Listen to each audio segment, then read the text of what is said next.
Earth had changed a lot since the 21st century. By the 2150s, humans had established thriving colonies on Mars and the Moon. Ships traveled regularly between these worlds, carrying people and supplies. The stars beyond our solar system remained distant, but humanity looked toward them with hope and curiosity. Admiral Samuel Barrett stood on the bridge of the EDF Defender, Earth's most advanced military vessel. At 55, his hair had gone gray, but his blue eyes remained sharp.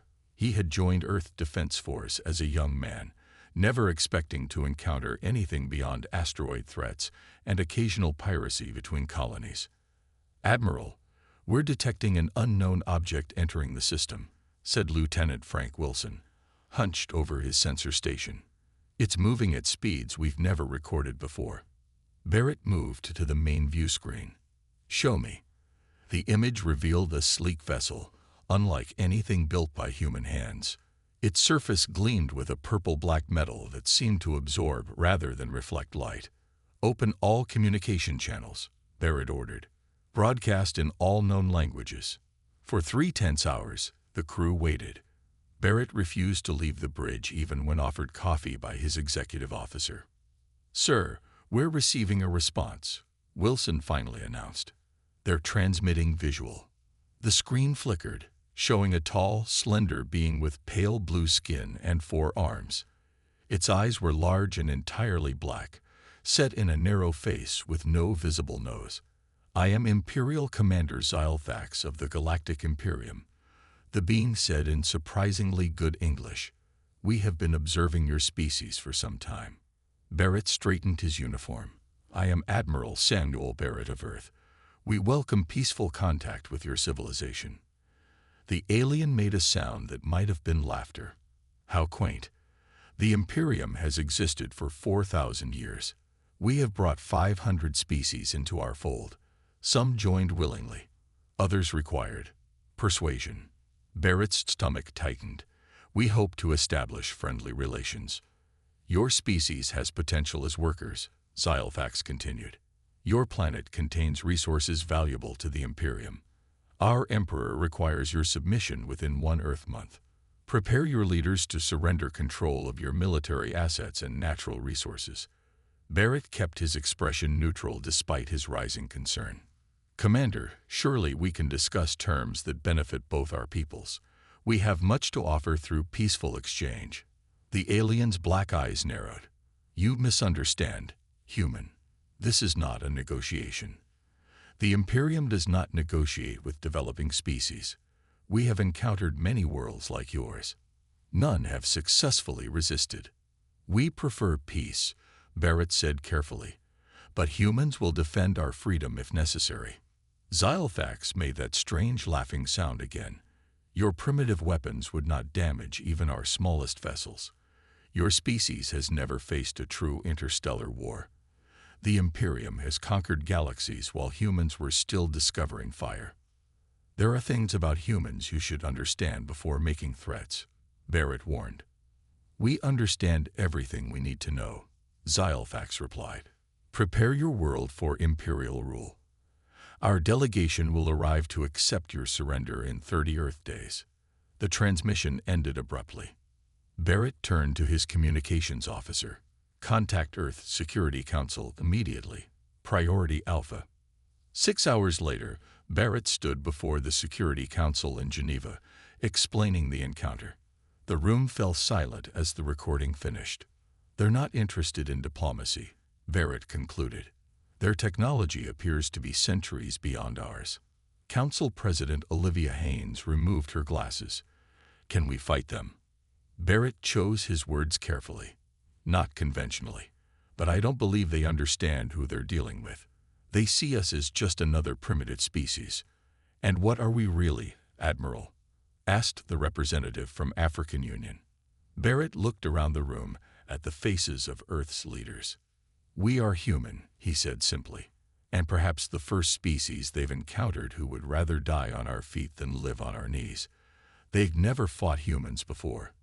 That might be the only advantage we need." The Earth Security Council meeting had stretched into its 5th hour.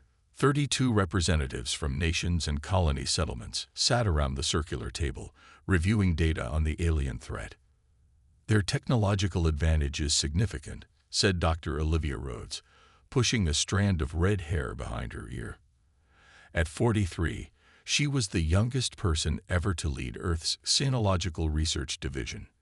"Based on our scans of their scout ship, their weapons systems are at least 3 centuries beyond our current capabilities. Then we don't stand a chance in conventional warfare," said Representative Alan Parker from the Mars colonies. Admiral Barrett stood up. "I agree. But I've been reviewing our historical military encounters.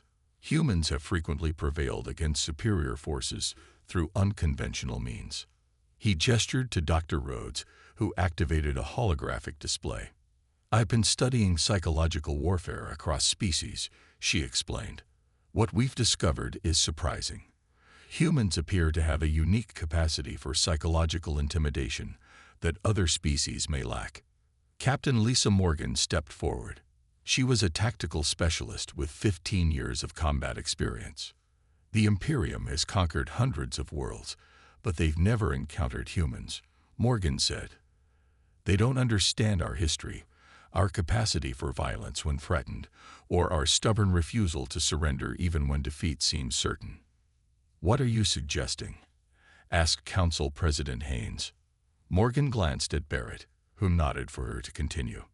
"Send them a message," she said. "Something simple that plays on their unfamiliarity with human psychology. Something that might make them hesitate." "And what message would accomplish that?" asked the European representative skeptically. Morgan smiled slightly. "One word: run." The council chamber erupted in discussion. "That's it?" someone asked incredulously.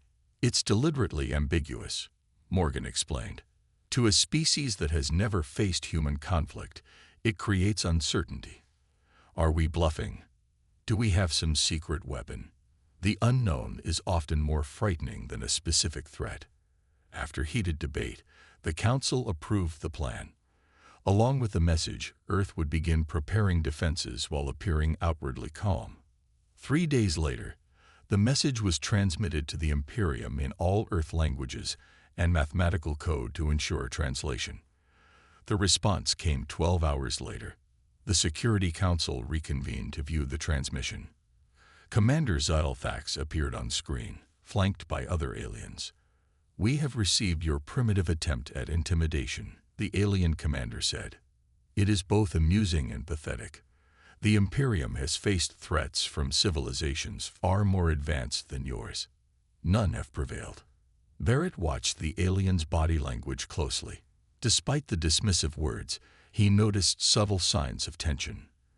"Your singular message reveals your species' primitive thought patterns," Xylofax continued. "The Imperium will arrive as scheduled. Your surrender will be accepted, or your resistance will be crushed." When the transmission ended, Barrett turned to the council. They responded quickly to a one-word message. "I believe we've made them uncomfortable." "Or angry," said Representative Jackson. "What now?" Dr. Rhodes stepped forward. "We prepare. I've been compiling human battle tactics from throughout history, everything from ancient Rome to modern conflicts. The patterns are fascinating when viewed collectively." "Meanwhile," said Captain Morgan, "we make them believe we're not preparing at all. Let them think their intimidation worked." Barrett nodded. "And we develop more psychological tactics. The Imperium has conquered through superior technology and numbers. But they've never faced an enemy who excels at asymmetric warfare." Over the next 3 weeks, Earth quietly transformed. Manufacturing facilities converted to produce weapons. Civilian ships were retrofitted with makeshift defensive systems. Special forces trained for space combat operations. On the surface, daily life continued normally. News reports focused on trivial matters. Social media carried no hint of the coming conflict. "They're watching us," Barrett reminded the council during their final meeting before the Imperium's arrival. "They expect fear or visible military preparation. By showing neither, we've already confounded their expectations." "Do you think our plan will work?" President Haynes asked privately after the meeting. Barrett's expression remained grim. "I don't know, but one thing is certain. Humanity won't surrender without a fight they'll never forget." The attack came without warning. 3 Imperial warships appeared near Mars, bypassing Earth's early detection systems. They targeted the Olympus Mons settlement, home to 15,000 colonists. Colonel Eric Davidson was finishing his morning coffee when the alarm sounded. At 48, Davidson had spent 20 years in Earth's Special Forces before taking command of Mars Defense. "Multiple contacts, sir," shouted his second-in-command. "They're opening fire on the North Quadrant." Davidson watched the screens as alien energy weapons struck the settlement's outer dome. The protective shields, hastily installed after the first alien contact, were failing quickly. "Evacuate civilians to the underground shelters," he ordered calmly. "Activate Defense Plan Alpha." The plan was unconventional by military standards. Rather than meeting the alien force head-on, Davidson had prepared a strategy based on guerrilla warfare tactics. The settlement appeared to be in chaotic evacuation, but beneath the surface, organized resistance was forming. From the Imperial ships, Commander Zyle Thax watched with satisfaction. "See how they run," he told his officers. "Like all primitive species, they break at the first show of force." His tactical officer nodded. "Shall we land troops to secure the settlement?" "Proceed," Zyle Thax ordered. "Take prisoners for labor assessment." Imperial dropships descended toward the partially damaged settlement. 600 alien soldiers in mechanized armor began methodical sweep operations. What they found confused them. The settlement appeared abandoned, yet sensors detected human life signs everywhere. As the alien troops moved deeper into the complex, strange things began to happen. Communications failed in random patterns. Sensors showed human targets that disappeared when approached. Some corridors seemed to change configuration, leading troops into dead ends. "This is impossible," an Imperial captain complained to Zyle Thax. "The humans have no technology capable of this." What the Imperium didn't understand was that they weren't facing advanced technology. They were facing human ingenuity. Dr. William Chen, Mars' chief systems engineer, had reprogrammed the settlement's basic infrastructure. Air circulation systems now carried sound recordings that mimicked movement. Maintenance robots had been converted to create false heat signatures. Lighting systems had been modified to create visual illusions. Meanwhile, Davidson's soldiers moved through maintenance tunnels and air ducts, setting traps and striking in small groups before disappearing again. "They're not fighting like a military," an Imperial officer reported in frustration. "There's no pattern, no formation. They attack and vanish." By the 4th hour of the ground invasion, Imperial forces had suffered 20% casualties without securing any significant portion of the settlement. Their advanced weapons proved less effective in close quarters against opponents who refused to mass in large groups. On his command ship, Zyle Thax received increasingly desperate communications from his ground forces. When one of his drop ships exploded on takeoff, sabotaged by a maintenance worker, he made a decision. "Withdraw all forces," he ordered. "We will destroy the settlement from orbit." As Imperial troops retreated to their ships, Davidson implemented the final phase of his plan. Hidden launchers around the settlement fired thousands of small rockets toward the orbiting Imperial warships. The rockets carried no explosives. They couldn't penetrate Imperial shields. Instead, they released clouds of reflective particles, creating a dense fog around the ships. "What is this?" Zyle Thax demanded as his view screen showed only swirling silver clouds. "Some kind of primitive countermeasure," his science officer replied. "It's interfering with our targeting systems." Unable to get clear readings, the Imperial ships could not target the settlement precisely. Before they could adapt, Earth ships emerged from hiding positions behind Mars moons. These ships were old mining vessels, hastily converted to carry a single type of weapon: massive electromagnetic pulse generators developed by Dr. Chen. The Imperial ships, their sensors blinded by the reflective cloud, detected the approaching Earth vessels too late. The EMP weapons fired, sending waves of disruptive energy through the alien ship systems. Xylofax watched in disbelief as his ship's systems flickered and failed. "Retreat," he ordered. "Return to fleet headquarters immediately."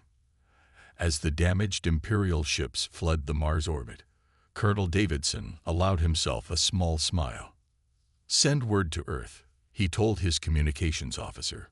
"First blood is ours." Emperor Krasful rarely left his throne room on the imperial capital world of Zorthax. At over 300 years old, the Emperor had overseen the conquest of 87 star systems. His pale blue skin had darkened with age, and the ceremonial markings on his face had deepened into permanent grooves. He was not accustomed to failure. "Explain again how primitives with inferior technology defeated our forces," he demanded, his forearms gripping the armrests of his crystal throne. Commander Xylofax knelt before him, head bowed. "They used unconventional tactics, Emperor. They fought in ways we have not encountered before." The Emperor's black eyes narrowed.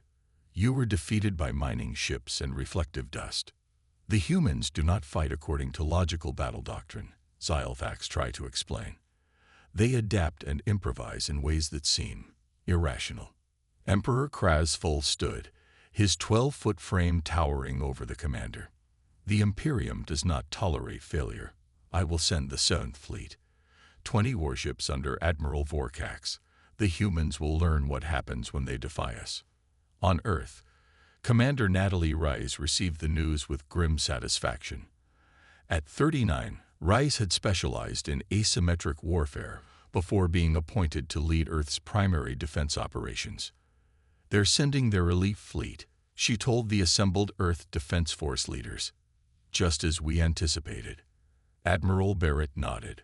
The Mars victory was small, but it achieved its purpose. Now they're angry and overconfident. "The Psychological Warfare Division has prepared the next phase," said Dr. Rhodes. "It's unconventional." "Explain," Rice requested. Dr. Rhodes activated a display. "We've compiled footage and details of every major human conflict throughout history. The world wars, genocides, guerrilla campaigns, urban warfare. We've translated everything into their language, including psychological analyses of human combat behavior." The room fell silent as the implications became clear. "You want to show them our worst moments?" asked General Paul Winters. "Exactly," Rhodes confirmed. "Other species evolved through different paths. Many achieved space travel before they stopped warring among themselves. Humans are possibly unique in having thousands of years of increasingly sophisticated warfare in our history." "Psychological shock and awe," Rice said thoughtfully, "while we prepare our actual defenses." 3 days later, the Imperial 7th Fleet arrived at the edge of the solar system. Admiral Vorkax, a decorated veteran of 36 conquest campaigns, led the formation. "Deploy in attack configuration," he ordered.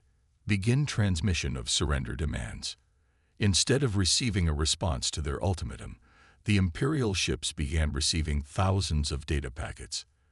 Their communication systems, designed to automatically translate and process information, began displaying images and video that confused and disturbed the alien crews.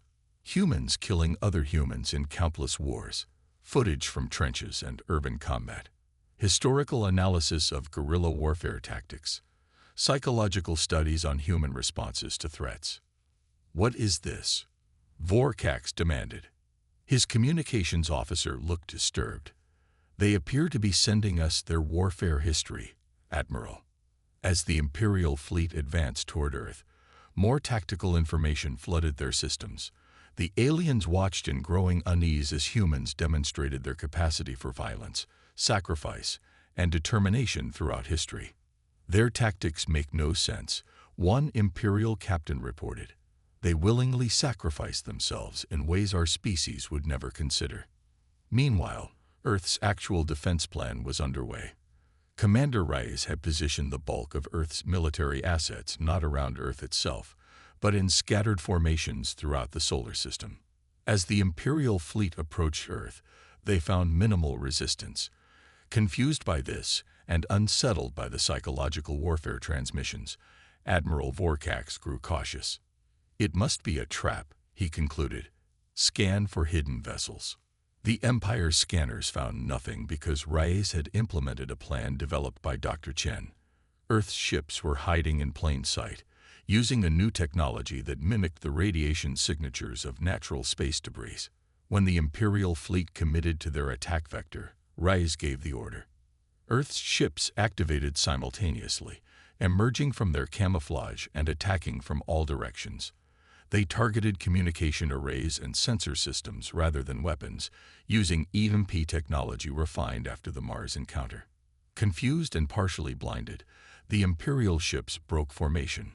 Some alien crew members, deeply disturbed by the human warfare footage they had been viewing, hesitated to follow orders. 2 months after repelling the Imperial 7th Fleet, Earth forces prepared for something unprecedented. Taking the fight to the enemy, the Security Council had debated the strategy for weeks before reaching a decision. "We can't win a prolonged defensive war," Admiral Barrett had argued. "Eventually they'll bring overwhelming force. We need to change the nature of this conflict." Major Daniel Foster stood at the command console of the EDF Intrepid, leading a fleet of 30 ships converted from civilian and military vessels. At 36, Foster had studied ancient military history before joining Earth Defense Force. This background made him the perfect choice to lead humanity's first interstellar counterattack. "All ships report ready, Major," said his executive officer. Foster nodded. "Initiate jump sequence." Using captured Imperial technology reverse-engineered by Dr. Chen, the Earth fleet made its first faster-than-light jump into Imperial territory. Their destination: a minor outpost world called Keldaris, chosen because intelligence suggested its population had a tenuous relationship with Imperial authority. The Imperial commander on Keldaris was shocked when Earth ships appeared in orbit. Before he could organize defenses, Foster implemented the strategy developed by Earth's War Council. "Begin broadcast," Foster ordered. Instead of attacking, Earth ships transmitted messages to the planet below. The broadcasts exposed Imperial lies about human aggression while offering evidence of peaceful coexistence with any world that rejected Imperial control. "We have no quarrel with your people," Foster's message stated. "Our war is with an empire that demands submission through force. We offer alliance instead." Simultaneously, Dr. Amanda Patil activated her specialized AI systems. For weeks, her team had studied Imperial communication networks. Now they infiltrated these systems, spreading targeted misinformation to Imperial military channels, while sending accurate information to civilian networks. The Imperial military on Keldaris received false reports of human atrocities and battle strength. Civilians received actual footage of the Emperor's aggressive orders and the truth about the conflict's beginning. They'd built their entire empire on strict information control, Dr. Patel had explained during mission planning. Their hierarchy depends on each level believing those above them are infallible. Foster watched as confusion spread through the Imperial forces on the planet. When 3 Imperial warships arrived to defend the outpost, they found themselves caught between Earth vessels and local defense ships that refused to follow Imperial commands. "The Imperial commander is requesting direct communication," reported Foster's communications officer. The alien that appeared on screen looked similar to Xylthax, but with darker skin markings. "I am Commander Dral Kun. Your presence in Imperial space is an act of war." Foster remained calm. "The war began when your Emperor demanded our surrender and attacked our colonies. We're simply responding." "You cannot hope to defeat the Imperium," Dral Kun stated, though Foster noted uncertainty in the alien's voice. "We don't need to defeat your entire Imperium," Foster replied. "We just need to expose the truth to enough worlds. Your Emperor started a war without understanding humans. That was his mistake." While they talked, Earth Special Forces teams were already on the planet, making contact with local resistance groups that had long resented Imperial rule. Within 3 days, Keldaris became the first Imperial world to declare independence. Imperial loyalists were captured or expelled by their own people. The pattern repeated at other outpost worlds. Earth forces would appear, spread information rather than destruction, and support local uprisings. Major Foster's fleet grew as liberated worlds contributed their ships and resources. Dr. Patel's information campaign proved devastatingly effective. The Imperium, built on strict hierarchical control, had no defense against an enemy that attacked its information systems rather than its military assets. The Emperor claims everything is under control, Foster told his officers, reviewing intelligence reports. But we've confirmed uprisings on 17 worlds now. The Imperial military, accustomed to crushing resistance through overwhelming force, found itself stretched thin trying to control internal dissent while fighting human forces that refused to mass for conventional battles. When Foster's fleet liberated its 10th world, Admiral Barrett contacted him with new orders. "You've created enough disruption," Barrett said. "Now we move to Phase 2. Find allies among species who have suffered under Imperial rule for centuries. Build a coalition." Foster looked at the star map, where Imperial territory was now marked with patches of rebellion. Imperial fracture. Admiral Jason Wright had never expected to become a diplomat. At 52, with gray threading through his dark hair, he had spent his career preparing for Earth's defense, not negotiating interstellar alliances. Yet here he stood in the Great Hall of Raxus Prime, facing representatives from 24 alien species. "The Imperium has controlled our worlds for generations," said Mevalera, a tall, insect-like being who led the Trazillian resistance. "Why should we trust humans when we've never met your kind before?" Wright understood their suspicion. "We don't ask for trust based on words alone," he replied. "Judge us by our actions. We've liberated Imperial worlds without occupying them. We've shared technology freely with those who join our alliance. We seek partners, not subjects." The meeting was taking place 6 months after Earth's first counterattack. What had begun as a desperate defense had evolved into a revolution spreading through Imperial territory. On the Imperial throne world, Emperor Kraz Full faced growing unrest. Reports of defections reached him daily. Military commanders questioned orders. Colonial administrators declared independence. "Find these humans and destroy them." He raged to his inner council. How can primitives cause such disruption? His intelligence chief, Vex Moore, looked uncomfortable. "The humans move constantly, Emperor. They never establish permanent bases we can target, and they've formed alliances with subject worlds faster than we can respond. There must be traitors within our ranks," the Emperor declared. "Purge the military command of anyone showing hesitation." This decree proved disastrous. As experienced commanders were removed on suspicion of disloyalty, confusion spread through Imperial forces. Some fled rather than face execution, taking their knowledge and crews with them. Many of these defectors found their way to Admiral Wright's growing alliance. "The Emperor's purges have created opportunity," Wright told Earth's Security Council during a secure transmission. "Imperial military doctrine is falling apart without experienced leadership." Council President Haynes looked concerned despite the good news. "What about our resources? This campaign stretches further than we anticipated. Each world that joins us contributes ships and supplies," Wright explained. "What began as Earth's fight has become a movement for freedom throughout this sector." On the Alliance flagship, Wright met with an Imperial defector, former Fleet Commander Tazrin. The alien's blue skin had the deeper markings of high rank, though he had removed his Imperial insignia. "Why did you join us?" Wright asked directly.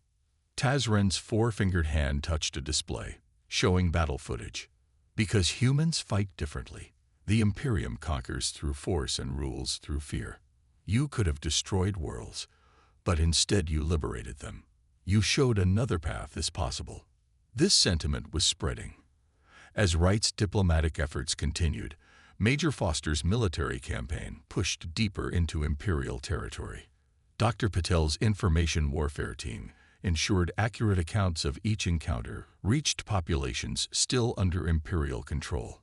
The turning point came when three core imperial worlds declared independence simultaneously. These weren't frontier outposts, but developed worlds with significant military assets. Emperor Kraz Thal finally recognized the true threat. "These humans have turned our own subjects against us," he told his remaining loyal commanders. "We must crush their alliance completely." He ordered all remaining Imperial fleets to converge on Raxus Prime, where intelligence suggested the Alliance leadership was meeting. Over 200 warships prepared for what the Emperor expected would be a decisive battle. What he didn't know was that the Alliance had anticipated this move. Wright and his advisors had deliberately leaked information about the meeting while preparing a trap. When the Imperial fleets arrived at Raxus Prime, they found not the Alliance leadership but a complex web of automated defense systems. As Imperial ships navigated the defenses, Alliance forces struck at the now undefended Imperial throne world of Zorthax. "The Emperor has committed his forces based on anger rather than strategy," Wright told the Alliance commanders. "Now we can end this war in one action." Leading a combined fleet of human and allied alien ships, Admiral Wright set course for Zorthax. Their mission wasn't to destroy but to capture, to bring the Emperor himself to account before representatives of all worlds he had subjugated. As the Alliance fleet jumped to light speed, Wright reviewed the final operation plans. After 6 months of fighting, the war was approaching its conclusion. But the hardest battle still lay ahead. A new order. The imperial capital of Zorthax gleamed like a jewel against the darkness of space.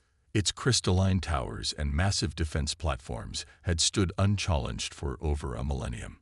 No enemy had ever reached the heart of the Imperium. Until now. Lieutenant Grace Martinez crouched behind a fallen column in the grand corridor leading to the Emperor's throne room. At 34, she commanded Earth's most elite Special Forces team, handpicked for this final mission.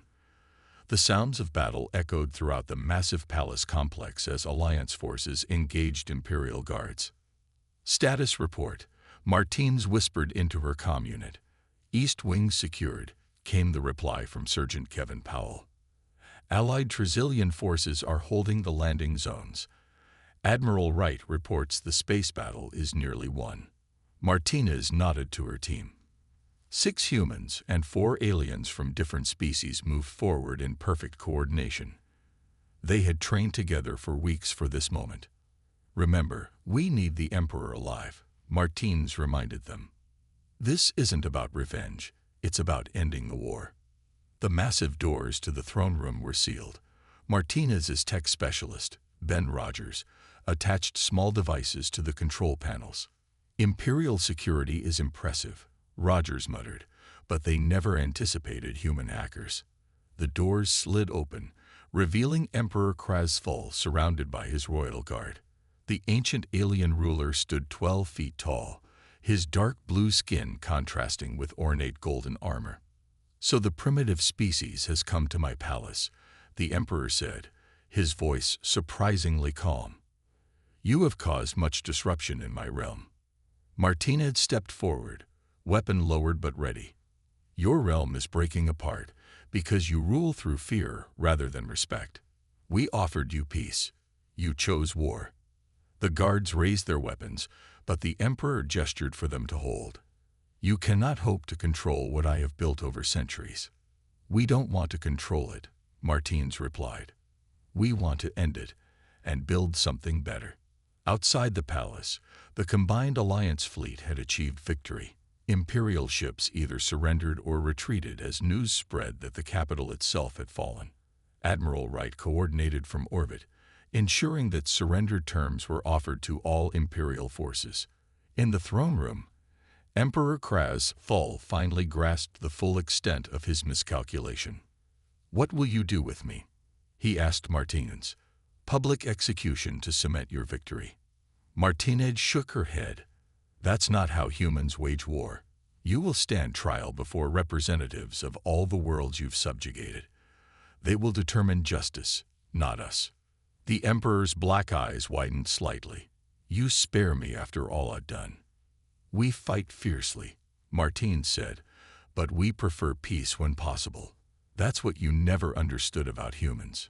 2 weeks later, representatives from over 100 worlds gathered in the former Imperial Palace.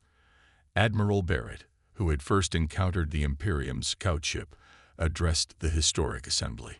"Today marks the beginning of a new galactic order," Barrett said. "Not an empire ruled by fear, but an alliance of equals bound by mutual respect and cooperation." Former Emperor Kraz was brought before the assembly. After hearing testimony from countless worlds about imperial oppression, the gathered representatives sentenced him not to death, but to exile on a remote world where he would live out his days under guard. "Humans are strange," the former emperor told Barrett before being taken away. "You fight with unmatched ferocity, yet show mercy I would never have granted." Barrett nodded. "That complexity is what you failed to appreciate when you demanded our surrender. Humans will run toward danger, not away from it, when our freedom is threatened." As the new Galactic Alliance took shape, Earth took its place as one member among many.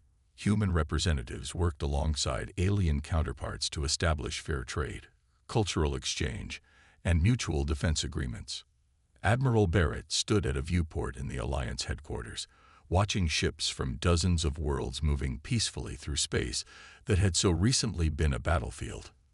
"Was it worth it?" asked Commander Reyes, joining him at the window. Barrett considered the question.